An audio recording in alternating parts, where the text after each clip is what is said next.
جہاد غلبہ دین سے پہلے اور غلبہ دین کے بعد میں فرق میں وضاحت کریں، اور جب غلبہ دین نہ ہو تو کیا اس وقت بھی جہاد فرض کفایہ ہے؟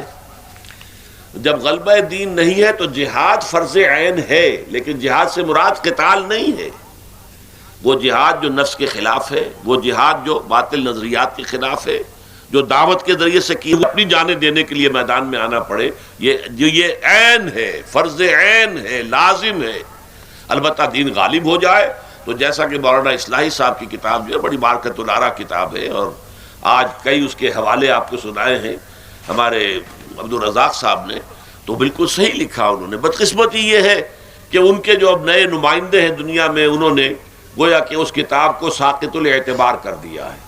اس کتاب کے بہت سے حصوں کے بارے میں انہوں نے یہ تصور دیا ہے کہ مولانا اصلاحی اس سے رجوع کر چکے تھے، حالانکہ بالکل غلط بات ہے۔ البتہ یہ کہ چونکہ بے عملی میں ان کی زندگی کا آخری دور گزرا ہے، تو پھر ان کی باتوں کا وہ کریڈٹ نہیں رہا اب ان کی ساری گفتگو کا، ورنہ بڑی بارکت الارا کتاب ہے۔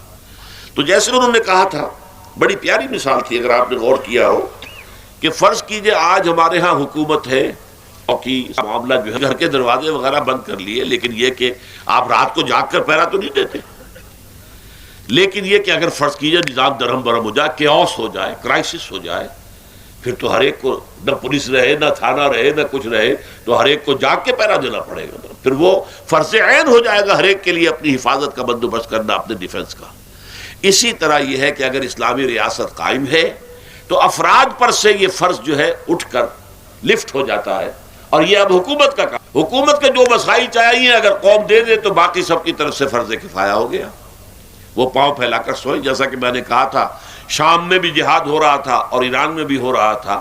شام سے فرض کیجئے وہاں کے جو بھی سپہ سالار ہیں ان کی طرف سے ڈیمانڈ آتی 10,000 آدمی اور چاہیے، اعلان عام ہوتا ہے 10,000 نکل گئے، آ گئے سامنے، وہ چلے گئے، باقی سب پاؤں پھیلا کر گھروں میں سوئے۔